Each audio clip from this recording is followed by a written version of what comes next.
Agora, Bruno, a demissão de Pedro Guimarães já saiu no Diário Oficial da União. Quem vai substituí-lo? Já há um indicado ou uma indicada? Ainda ontem houve uma reunião no Alvorada para tentar explicar, uma justificativa a Jair Bolsonaro, presidente da República. Esse relacionamento com o ex-presidente da Caixa iniciou lá em 2017. De lá para cá ficaram sempre juntos. Ele assumiu a presidência da Caixa, mas também lá no Ministério da Economia.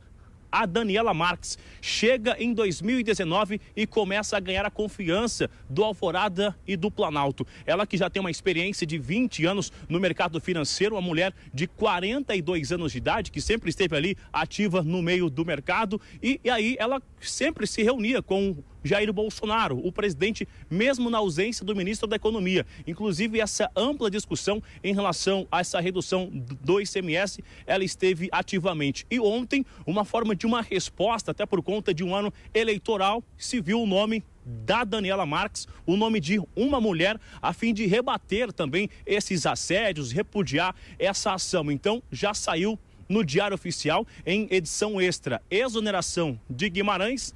A Daniela Marques sendo então exonerada do Ministério da Economia e assumindo agora a presidência da Caixa Econômica.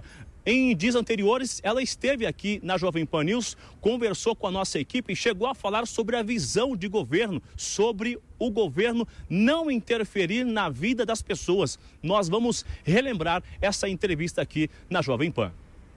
Então, o Estado não tem que ser empresário, o Estado não tem que interferir na sua vida, o Estado não tem que te pedir 58 licenças para você abrir um micronegócio. Então, a gente entrou com esse propósito, vamos colocar o Brasil nos eixos, no caminho da prosperidade, transformar numa economia de mercado, transformar e inserir na cadeia de comércio global.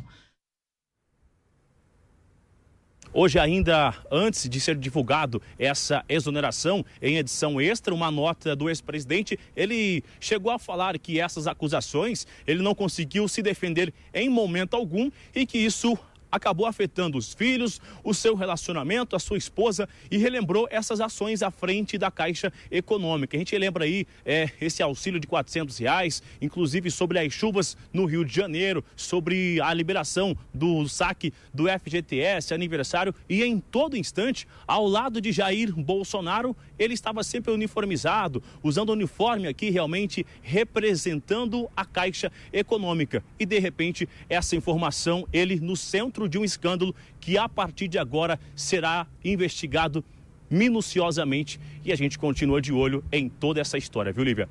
Com toda certeza, Bruno Pinheiro trazendo os desdobramentos de mais um escândalo que a gente está acompanhando. Há pouco tempo falamos sobre a crise no MEC e agora esse escândalo envolvendo a Caixa Econômica Federal. Obrigada pelas informações e até já, Bruno Pinheiro. Vamos então ao primeiro giro de opinião aqui no Jornal Jovem Pan desta quarta-feira. Conosco hoje, nosso time completo, Ricardo Salles, Roberto Mota e também Cristina Grêmio. Uma ótima noite a você, sejam muito bem-vindos. Começo então com você, Ricardo Salles, que já está se despedindo da gente, né? Queria saber se mais essa crise pode, de alguma forma, prejudicar a campanha do presidente Jair Bolsonaro, principalmente junto àquele eleitorado ainda indeciso e feminino. Boa noite, Lívia. Boa noite a todos os colegas. Realmente esse é o último programa do qual eu participo aqui no Jornal da Jovem Pan. A partir de amanhã, todos os pré-candidatos, no meu caso, o pré-candidato a deputado federal, temos que nos desincompatibilizar da rádio e da televisão, mas fica aqui o meu agradecimento a todos vocês, a Rádio Jovem Pan, o Grupo Jovem Pan, por ter me acolhido nesses 7 meses que passamos juntos. Olha, esse assunto realmente pode atrapalhar, né? Ele tem um potencial de atrapalhar, mas é preciso dar oportunidade de defesa para o Pedro Guimarães, para saber exatamente qual é a versão dele sobre esses fatos, poder explicar. Evidentemente, esse inquérito vai ser instruído não só com os depoimentos das vítimas ou das supostas vítimas, mas também do Pedro e de eventuais testemunhas que ele possa rolar em seu favor. Por outro lado, o Pedro fez um grande trabalho na Caixa Econômica Federal. Tirou um banco que, como ele disse, e é verdade, estava todo cheio de problemas, com vários balanços, com problemas técnicos, prejuízos em muita operação. O rating do banco, que é a classificação que o banco tem, estava muito ruim, né? O banco não dava lucros estratosféricos, ou seja, o Pedro fez realmente um grande trabalho de repactuação e remodelagem na Caixa Econômica Federal.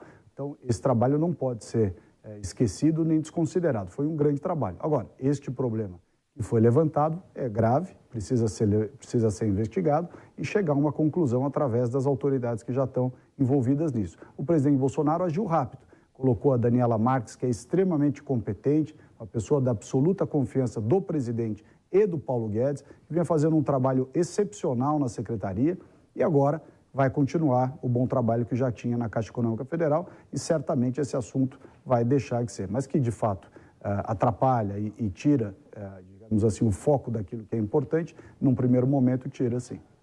Agora, Cristina Grêmio, eu queria te ouvir justamente sobre a substituição. O nome escolhido foi o de Daniela Marques, como o Salles lembrou agora, ex-secretária do ministro da Economia, Paulo Guedes, era até hoje secretária de Competitividade e Produtividade do Ministério da Economia, e a escolha do governo foi uma mulher. Você acha que isso pesou na decisão do presidente Jair Bolsonaro, Cris, ou não? Houve algum tipo de mensagem, alguma sinalização nessa substituição à frente da Caixa? Boa noite, bem-vinda, Cris.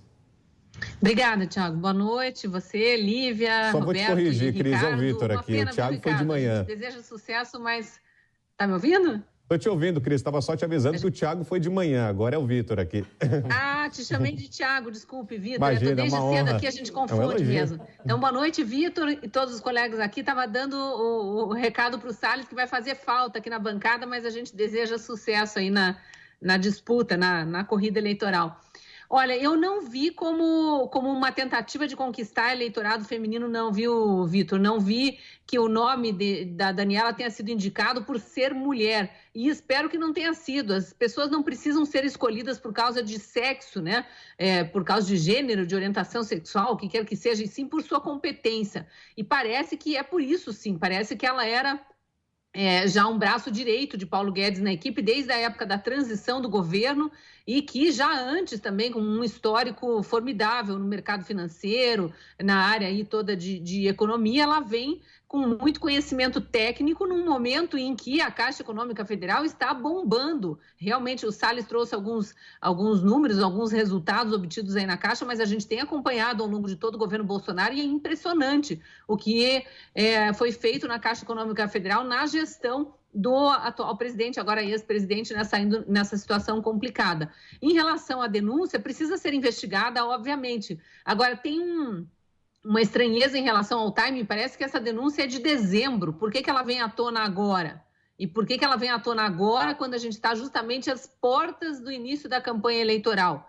E por que hoje toda a imprensa militante está falando de Jair Bolsonaro, de ele não, mulheres e Jair Bolsonaro, quando a situação envolve outra pessoa e não o presidente da República? Então é uma tentativa eterna de associar o nome do presidente a qualquer coisa eventualmente errada que tenha sido cometida por quem quer que seja, coisa que a gente não vê junto com outros candidatos, acontecer com outros candidatos. Nem mesmo o que os próprios candidatos fizeram no seu passado recente é questionado, que dirá os erros de pessoas próximas, né? Com o presidente Bolsonaro, é impressionante como na hora tentam colar a imagem a ele. Mas só voltando para finalizar aqui a questão do eleitorado feminino, não vai influenciar o eleitorado feminino nem para sim e nem para não. Não é por aí que se decide o voto, muito menos em presidente da República, mas em nenhum candidato se decide o voto dessa forma, não será dessa vez. Agora, Mota, ainda hoje a gente deve bater um papo com o senador Flávio Bolsonaro e mais cedo ele disse que o presidente não sabia, não tinha nenhuma informação a respeito dessa possibilidade de assédio sexual por parte de Pedro Guimarães. Em nota, a Caixa Econômica Federal nega qualquer denúncia que tenha sido recebida pelos canais internos do banco a respeito desses possíveis casos. Só que circulam muitas informações, desde que o caso veio à tona ontem, de que essa fama de Pedro Guimarães era conhecida no Congresso, nos corredores do Congresso e até no Planalto. É possível que algumas autoridades realmente já soubessem disso, na sua opinião, e que tenham feito vista grossa? Boa noite, Lívia. Boa noite, Brown. Boa noite, Ricardo. Boa noite, Cristina. Lívia, esse tipo de notícia precisa ser tratado com muito cuidado, né? O Pedro é um executivo excepcional que fez um trabalho de saneamento nas operações da Caixa. Ele teve uma atuação fantástica durante a pandemia. ele promoveu a bancarização de uma quantidade muito grande de pessoas, milhões de pessoas, e ele contrariou interesses que usavam a Caixa para fins errados, equivocados. As acusações que foram feitas contra ele são graves e têm que ser apuradas com cuidado. Infelizmente, em casos como esse, é comum que se faça um julgamento sumário antecipado, né, com base nas informações que circulam, que vêm à tona. E não é raro que acusações como essa sejam usadas para atingir figuras públicas, né? Esse não seria o primeiro caso. E o pior disso tudo é que, mesmo nos casos em que se depois comprova que as acusações eram falsas, o prejuízo já está feito. O acusado não consegue recuperar a credibilidade, a imagem dele, que foi perdida numa acusação como essa.